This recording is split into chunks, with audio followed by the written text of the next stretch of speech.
다시 십자가 복음 앞으로라는 제목으로 함께 은혜를 나누겠습니다. 저는 코로나 상황이 이태 2년간 지금 지속되는 것을 이제 지켜보면서 작년 이맘때쯤이 사실 저희 고난주간 특세가 전면 온라인으로 사실 진행이 됐던 때이거든요. 그 시기쯤 해서는 전 세계도 다, 그리고 지역적인 어떤 확산, 이 추이 이런 것으로 정신이 없었죠. 그래서 이런 갑작스러운 상황에 어떻게 대처해야 될지를 다 알지 못한 채로 그런 어려운 시간들을 보냈습니다. 근데 지금 코로나 상황이 크게 호전됐다라고 보여지지는 않죠.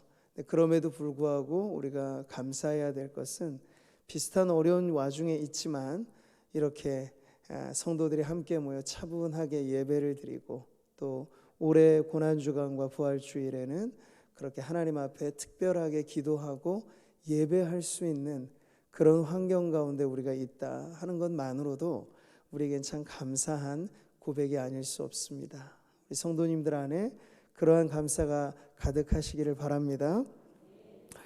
자, 우리가 겪는 인간의 모든 고통들, 그 고난들, 그것은요 하나의 표시판이라고 보시면 돼요. 어디로 향하는? 그리스도의 고난으로 우리를 안내하는 그런 표시판이죠. 그래서 인간의 고통은 문제거리입니다. 풀어야 될 숙제이죠.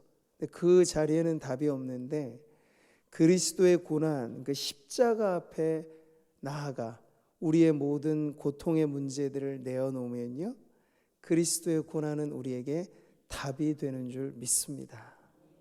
이것이 오늘도 우리가 종료주일로 또 고난주간을 시작하면서 십자가 복음에 다시 우리의 마음을 두어야 할 이유이기도 하죠.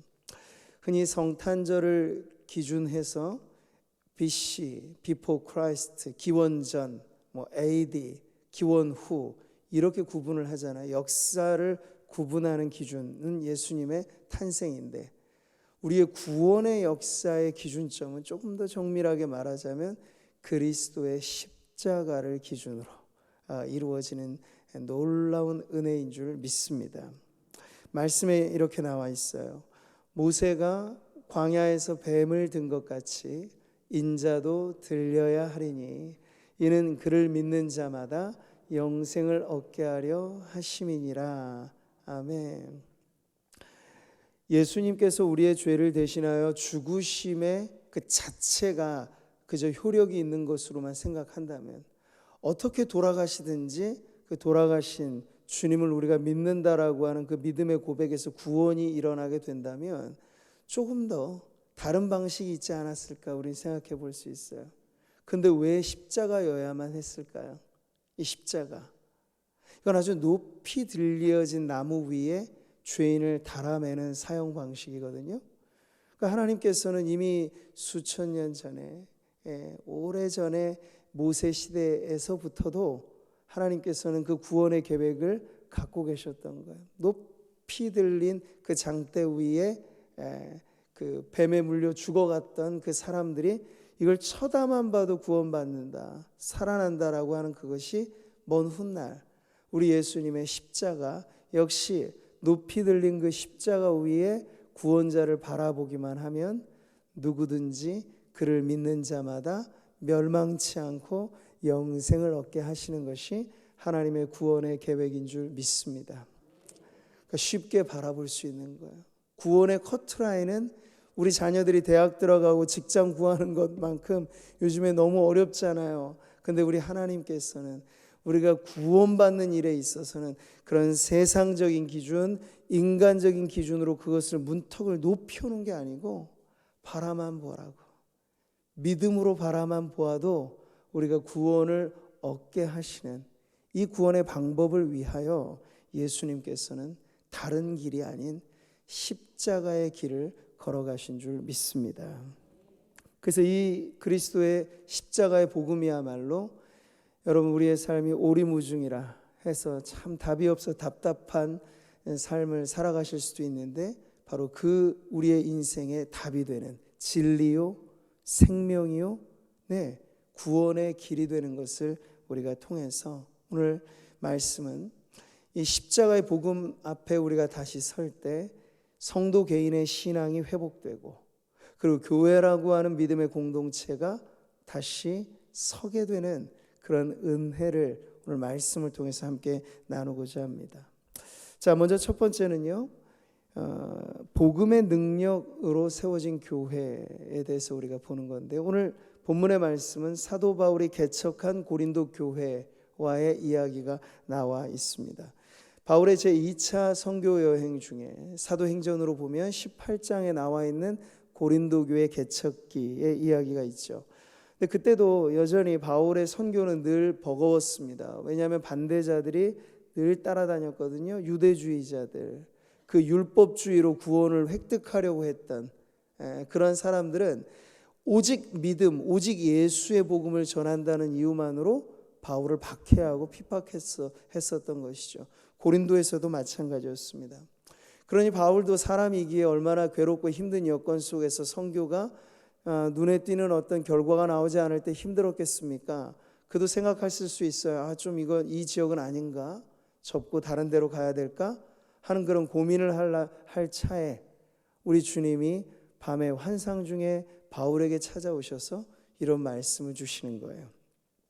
내가 너와 함께 있음에 어떤 사람도 너를 대적하여 해롭게 할 자가 없을 것이니 이는 이 성중에 내 백성이 많음이라 하시더라. 아멘. 그러니까 바울은 당시로서는 못 봤죠. 이 고린도라고 하는 세속화된 도시 안에 반대자들만 눈에 띄고 쉽게 뭔가 일은 진척되지 않은 것 같아서 이 도시가 아닌가 생각했는데, 웬걸요? 우리 주님의 눈에는 이 안에 구원받을 백성들이 너무나 많이 있는 거예요.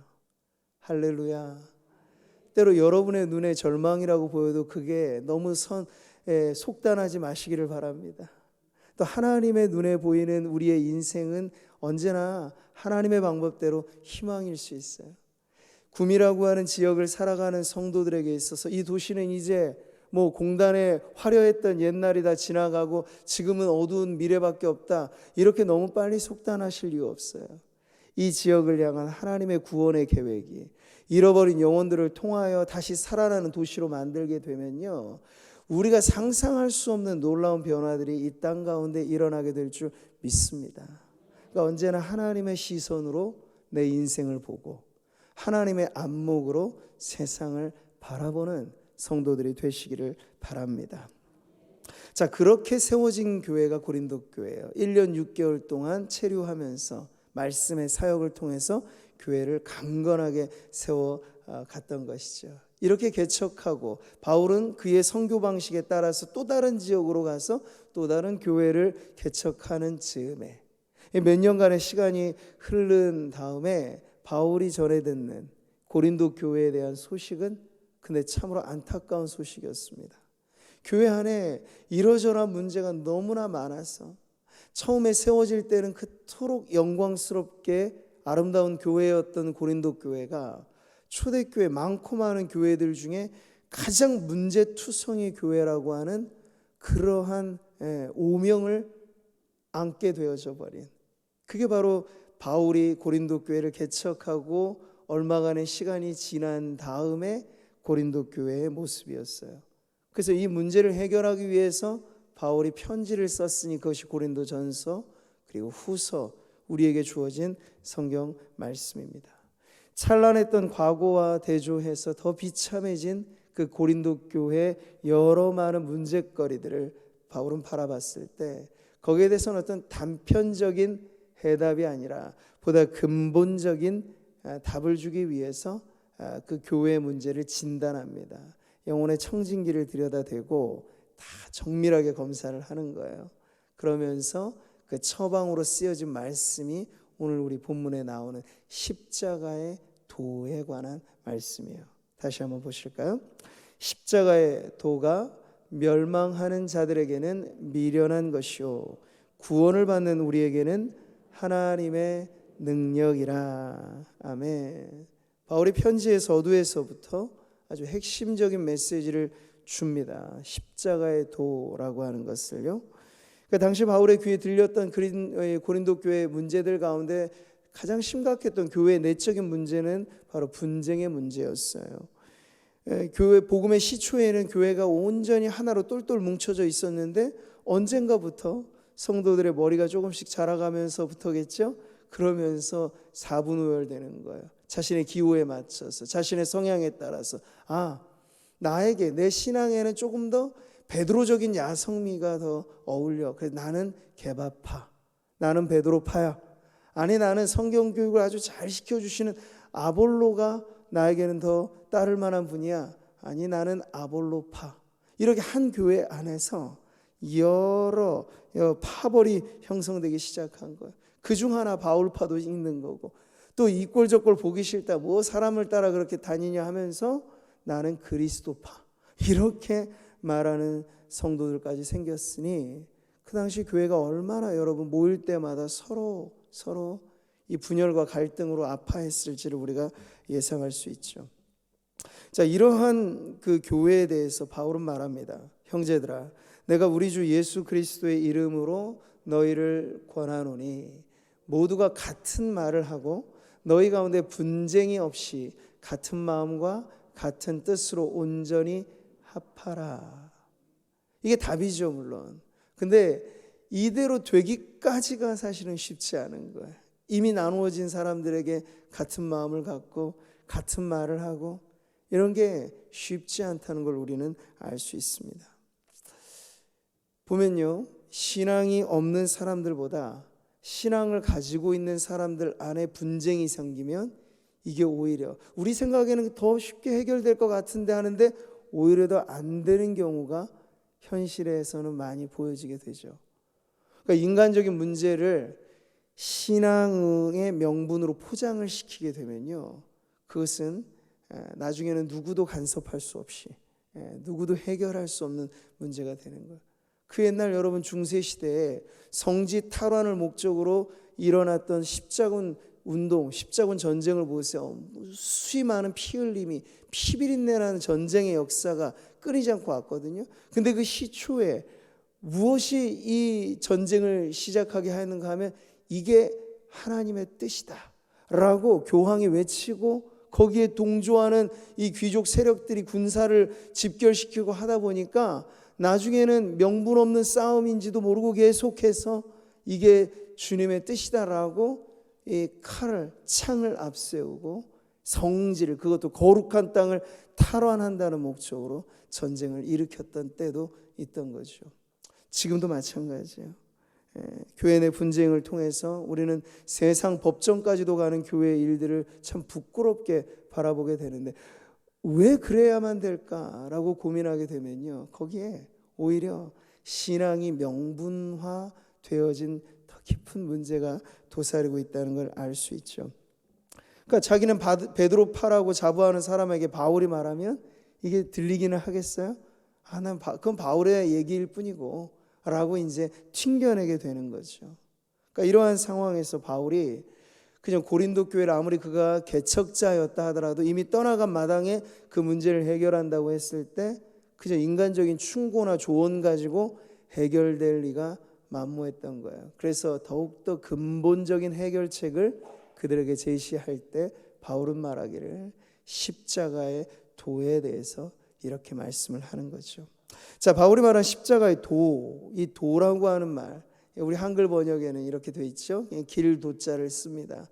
그래서 길이기도 하고 우리가 흔히 도라고 말했을 때 도를 아십니까? 이런 도이기도 하고 여러 가지 의미들이 있는데 성경 원어에는 이것이 로고스라고 하는 단어예요. 이 로고스라고 하는 단어는 주로 말씀으로 번역이 되죠. 근데 그냥 문자화된 죽어있는 문자, 말씀 이걸 가리키는 게 아니고 살아있는 진리, 인격화된 진리로서 이 말씀은 요한의 복음에서는 바로 성육신 하신 그리스도에게로 쓰여지는 단어였어요. 같이 보시면 태초에 말씀이 계시니라. 이 말씀이 하나님과 함께 계셨으니 이 말씀은 곧 하나님이시니라. 아멘. 같은 단어거든요. 그러니까 이 말씀을 지금 고린도 전서에는 십자가의 도라고 표현을 했을 뿐이에요. 그러니 우리는 십자가의 도로 표현된 이 말씀을 풀어야겠죠. 어떻게 해요? 예수 그리스도라고 하는 살아있는 진리, 인격화된 이 진리가 진리이신 주님께서 달리신 십자가, 그러니까 많고 많은 십자가들이 아니고 유일무이한 그 십자가를 지금 바울은 가리키고 있는 거예요. 이게 바로 고린도 교회를 치유할, 성도와 교회 공동체를 새롭게 할 복음의 핵심이라고 강조하는 거예요. 자, 이 말씀을 통해서 이제 교회를 하나 되게 하는 십자가의 복음이 왜 얼마나 중요한지를 우리는 배우게 됩니다. 분쟁의 문제로 찢겨진 교회를 다시 하나로 봉합할 때 그 해결책이란 바로 오직 복음, 그 복음은 그리스도의 십자가였습니다. 그리스도께서 나를 보내심은 세례를 베풀게 하려 하심이 아니요 오직 복음을 전하게 하려 하심이로되 말의 지혜로 하지 아니함은 그리스도의 십자가가 헛되지 않게 하려 함이라. 아멘.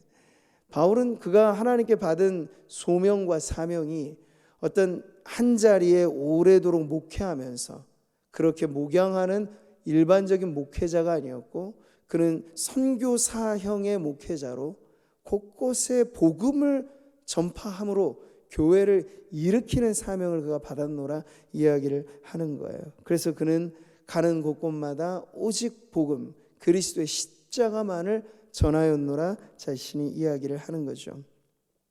자, 십자가의 복음만이 여러분 그 옛날이나 지금이나 동일하게 교회를 하나 되게 합니다. 바울이 굳건하게 믿었던 것이 바로 그것이에요. 교회가 하나 된다는 건 뭐 가끔씩 우리가 야유회도 필요하고 뭐 친교 모임도 필요하고 이러저러한 프로그램도 있어야겠죠.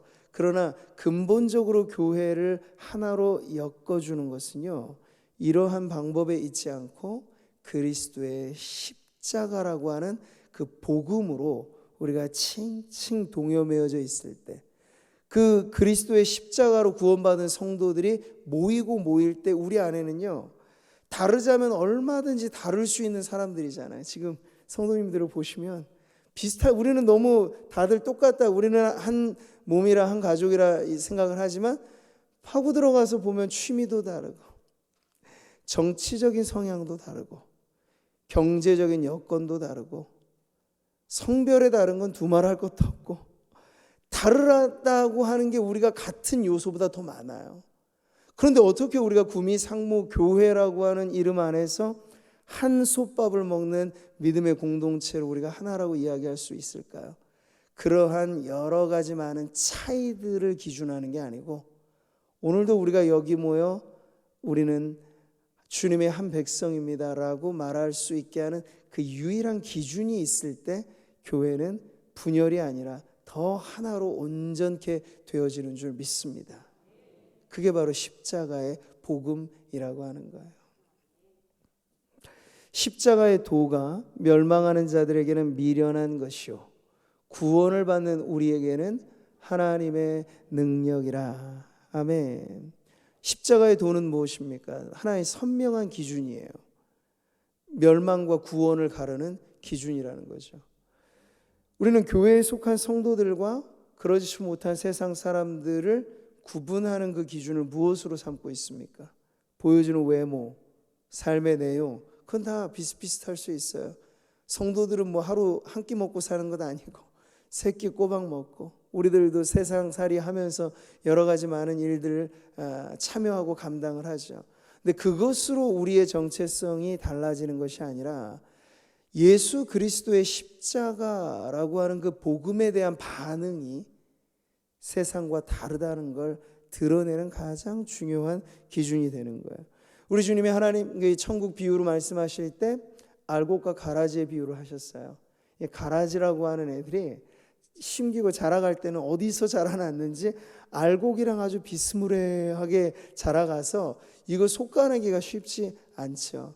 마찬가지로 우리가 물리적인 이런 어떤 울타리로만의 교회를 생각하면요, 모두가 다 비슷한 듯 보이지만, 그러나 구원의 분명한 기준은 우리가 교회 생활을 오래 하느냐 마느냐에 달려 있는 게 아니고 우리가 신앙으로 입문할 때 제대로, 예수님은 자신을 양의 문이라고 말했잖아요. 나를 통과해서 우리 안에 들어오는 그 양들이 제대로 된 거고, 담치게 하듯 담을 넘어오는 건 목자도 아니고 강도라, 잘못된 경로로 들어오는 건 참된 신앙이 아니라 말씀도 하셨습니다. 그러니까 주님은 구원받아 하나된 믿음의 백성들의 그 중요한 특징을 말할 때 십자가의 복음 앞에서 이런 반응을 일으키는 성도들이 그야말로 구원받은 백성이라 말하는 거죠. 어떤 반응입니까? 예수님의 십자가를 앞에 두고 볼 때 그 십자가는 누구 때문에 그 십자가에 예수님께서 달리셨느냐 묻는다면 거기에 답이 있어야 되잖아요. 무슨 답이 있습니까? 우리 남편 때문에, 못났네 우리 자식들 때문에. 그건 다 정답이 아니에요. 그럴 수 있죠. 근데 우리에게 요구하는 답은 바로 나 때문에. 네. 오늘 오후 찬양 예배에 세례식이 있고 우리가 성례를 거행하게 되는데 가장 중요한 질문, 많은 교육 내용이 있지만 많고 많은 교육 내용도 이 답을 제대로 내지 않으면 다 헛된 거예요. 살고 죽는 우리의 인생의 영원한 생명의 문제에 관하여 우리의 유일한 구원자는 누구이시냐라고 물을 때 우물쭈물하면 안 돼요. 거기에 답은 아주 분명해야 되죠. 바로 나의 죄를 위하여 십자가를 지신 예수 그리스도만이 나의 유일한 구원자이십니다.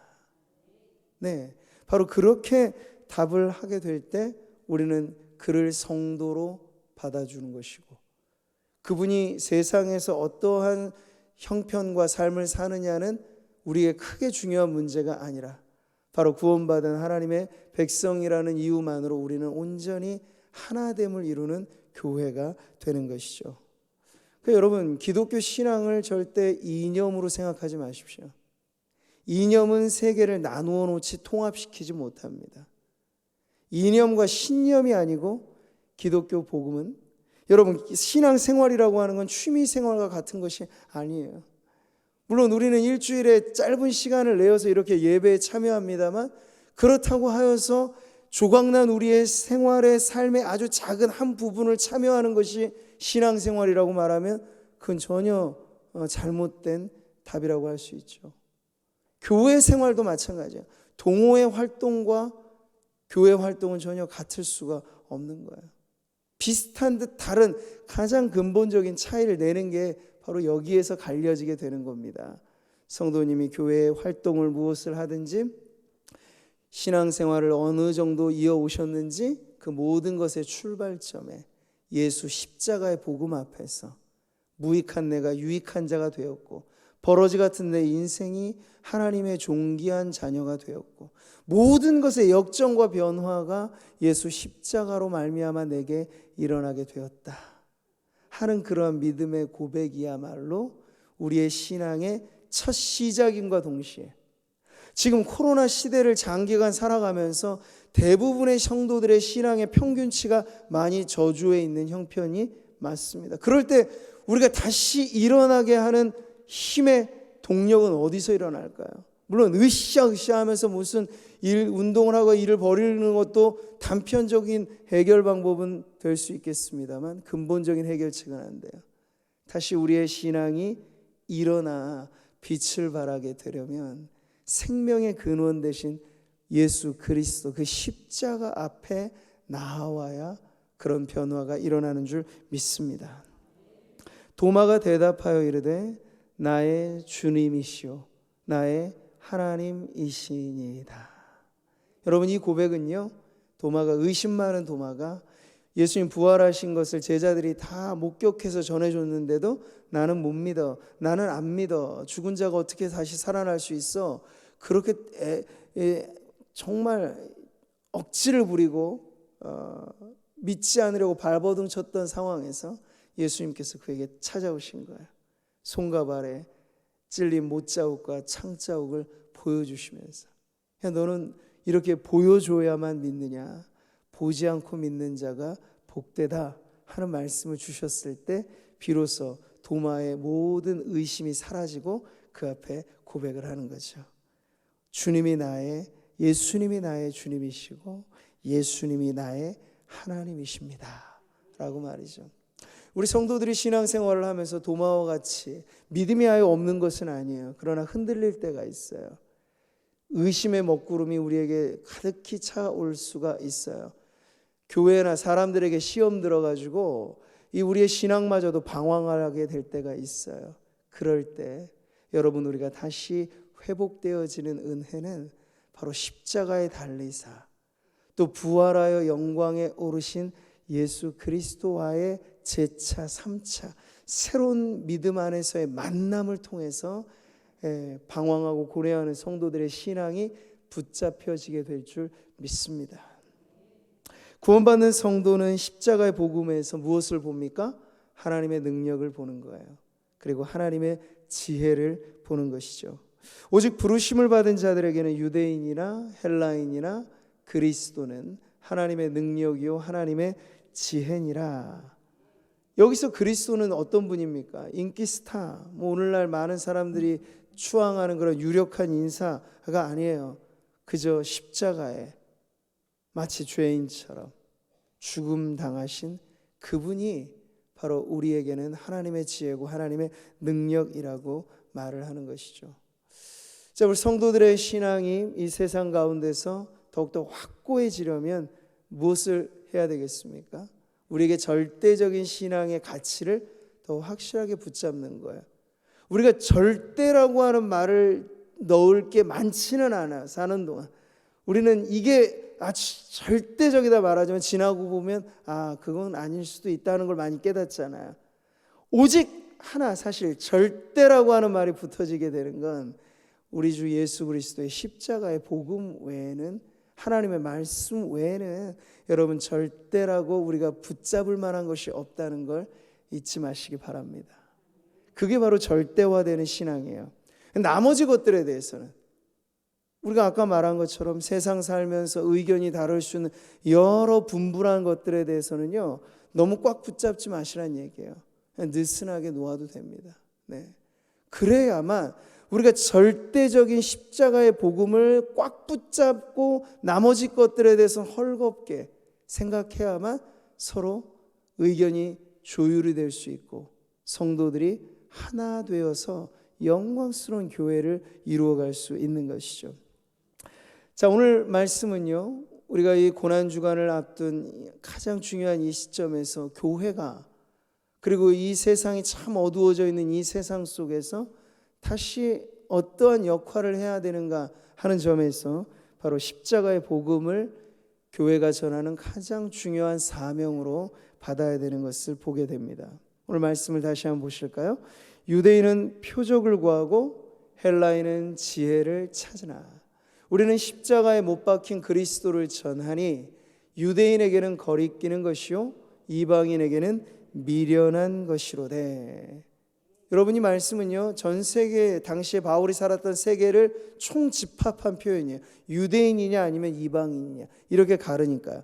근데 바울은 그 십자가가 이 불신 세상에 있어서는 어떻게 받아들여지는지를 너무 분명하게 알려줬죠. 유대인들, 그들은 율법주의, 자기의 종교를 확고하게 붙잡았던 사람들인데 이들의 기준에서는 예수님의 십자가는 매우 껄끄러운 것이고 거리껴지는 거예요.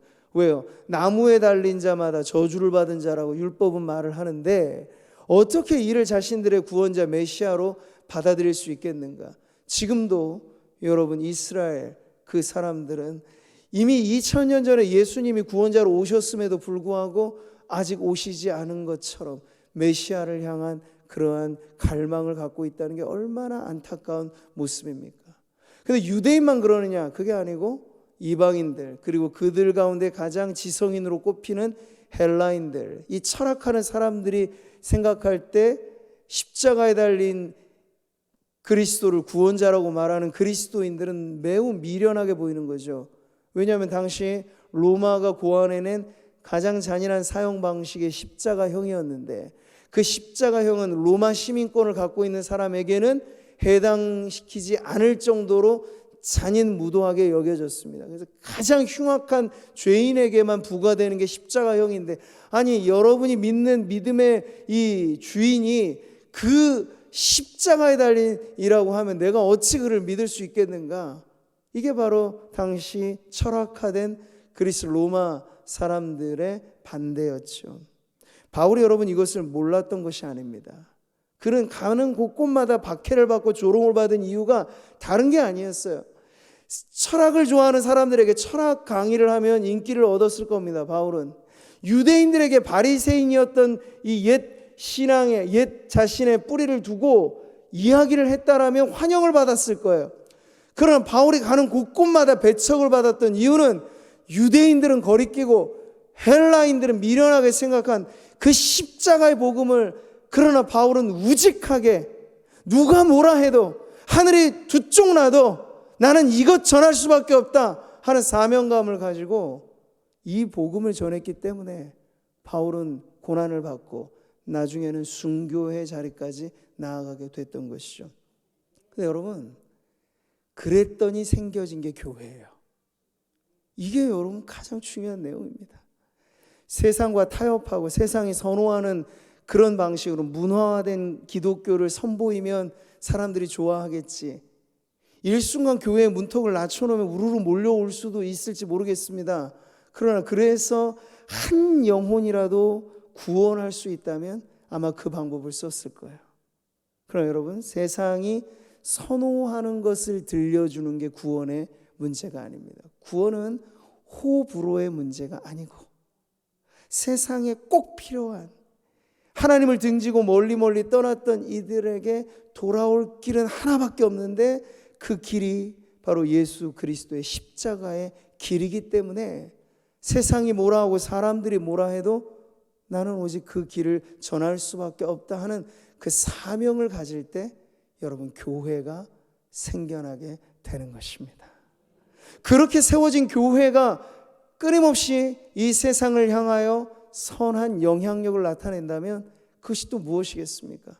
바울이 우직하게 붙잡았던 바로 십자가의 복음을 교회가 마지막 날까지 전하는 그 사명에서 이탈되지 않을 때 여전히 우리는 이 지역의 가장 중요한 희망의 등대로서 불을 밝히는 교회가 될 줄 믿습니다. 형제들아, 내가 너희에게 나아가 하나님의 증거를 전할 때 말과 지혜의 아름다운 것으로 아니하였나니 내가 너희 중에서 예수 그리스도와 그가 십자가에 못 박히신 것 외에는 아무것도 알지 아니하기로 작정하였습니다. 바울은 작정했다고 하잖아요. 이게 뭡니까? 고린도 교회를 처음 개척할 당시의 회상이에요. 모진 박해와 조롱과 핍박을 받으면서도 바울은 결심을 꺾지 않았는데, 그가 결심했던 건 마치 내가 아는 전부는 그리스도요, 내가 아는 전부는 그리스도께서 바로 우리를 위하여 십자가에 달려 죽으셨다는 것. 마치 나는 이것만을 알고 나머지는 깡그리다 모르는 사람인 것처럼. 그런데 여러분, 바울이 그렇게 무지몽매한 사람입니까? 아니에요. 당시에 초엘리트 그룹에서 교육을 받을 만큼 받은 사람이었습니다. 세상을 모르지 않아요. 그냥 순진하기 때문에 이렇게 한 게 아니고, 바울이 붙잡았던 그 십자가 복음의 가치가 그 모든 것을 배설물로 여기에 만들 것처럼 엄청나게 바울의 인생에 파고들었기 때문이고, 바울이 받은 바 사명이 이 십자가의 복음으로 교회를 세워라, 교회를 일으켜라 라고 하는 것이었기 때문에 바울은 결단하고 나는 십자가 외에 다른 길로 가지 않겠습니다. 십자가의 복음만이 오직 내가 전할 유일한 사명입니다. 그렇게 여러분 붙잡았던 것이에요. 사랑하는 성도 여러분, 오늘 성도 개인도 힘들지만 교회가 코로나 시기가 장기화되면서 침체의 일로, 그렇지 않아도 한국 교회가 내리막길로 계속 가고 있던 시기에 코로나는요, 무슨 새로운 문제라고만 보여지는 것 아니에요. 모든 우리 안에 있었던 환경이니 사회적 관계니 경제니 있었던 그 문제들을 더 심화시키는 것이고 더 가속화시키는 역할을 코로나가 하고 있다고도 보는 거죠. 근데 그럴 때 여러분, 코로나 때문에 우리가 힘들다는 핑계는 이 코로나 시기에만 유효할 거예요. 그러나 더 중요한 건 이 시기 안에 우리가 빨리 다시 이 깊은 수렁에서 빠져나오려면 이런 거 핑계 대서는 안 된다는 얘기죠. 교회가 교회로서 우뚝 서고 언제나 부흥의 동력이 사그라들지 않고 그 불길이 타오르게 되는 데는 바로 옛적부터 지금까지 변함없이 들려왔던 그 말씀, 바로 십자가의 도, 십자가의 복음에 교회가 기초하여 서 있을 때 교회는 어떠한 환경과 형편 속에서도 빛이요 소금으로 든든하게 서가게 될 줄 믿습니다. 오늘 이 말씀을 통해서 저와 여러분이 다시 한번 이 십자가의 복음 앞에 나아가기를 바랍니다. 구원의 문제가 인간의 호불호가 아니라는 것, 이것은 죽느냐 사느냐의 문제입니다. 우리가 이것을 알 때 그 옛날 바울이 결심하고 붙잡았던 십자가 복음을 성도 개개인의 삶에서도 생명을 걸고 붙잡아야 하겠습니다. 여기에 느슨하고 나중에 여러분 돈줄이 우리에게 생명을 줄 거라 생각하지만 그건 우리의 목숨을 여러분 오히려 위협하는 문제가 될 뿐이에요. 사람이 내게 위안을 줄 때도 있겠습니다만 그 위안을 받은 사람으로 상처받으면 사람으로 해결받지는 못할 거예요. 그럼 여러분 이 모든 것들을 우리가 알 때 바울이 악착같이 붙잡았던, 문제가 있을 때 더 집중했던 그 십자가의 복음이 오늘 성도 개개인이 붙잡아야 될 유일한 생명줄인 줄 믿고, 또 오늘도 교회가 그 위에 서야 할 가장 든든한 반석이 되는 줄 믿습니다. 오늘 이 말씀이 한 주간 고난주간을 살아가는 신호탄과 같아서 여러분이 1년 52주인데 52주가 그냥 평면적으로 느껴지는 게 아니고 그 중에 한 주, 세상을 구원한 가장 위대한 한 주간, 바로 예수님의 이 고난주간을 우리가 다시 한번 십자가 복음 앞에 서서 이 못난 죄인을 위하여 예수께서 십자가에 달리신 그 사건 앞에 여러분 잠시 보여주었던 이 영화화된 영상의 이미지만 봐도 우리는 내가 얼마나 십자가를 생생하게 지금 붙잡지 못하고 있는가를 알게 돼요. 우리가 알고 있는 십자가에 대한 이미지는요 너무 사실 약해져 있습니다. 근데 영화가 아무리 리얼하게 보여주려 한다 해도 예수님의 십자가의 고난의 전모를, 그 진의를 어떻게 표현할 수 있겠습니까? 그런 방법보다 더 중요한 건 십자가의 고난의 말씀에 우리의 믿음을 가지고 나아가서, 여러분 바울이 이 십자가의 동염의 신앙을 가졌을 때는요 바울은 그 십자가의 사건의 현장에 있었던 사람은 아니었어요. 그런데 어떻게 부활하신 주님을 만나고 말씀을 통해서 이 십자가의 사건을 파헤쳐 가면 갈수록 그 누구보다도 현장에 있었지만 조롱만 했던 그 군중들보다도 더 바울은 내가 그리스도와 함께 십자가에 못 박혔다고 말할 정도로 확실한 신앙의 고백을 십자가로 세우게 되는 것이죠. 성도들도 마찬가지입니다. 여러분이 십자가를 바라보고 십자가 복음의 말씀을 귀 기울여 듣고 거기에 따라 기도하는 이 한 주간을 어떻게 보내느냐는 우리가 살아가는 삶에서 너무나 중요한 생명과도 같은 회복과 변화의 자리가 될 것입니다. 그런 마음의 소망을 갖고 여러분 새벽을 깨우십시오.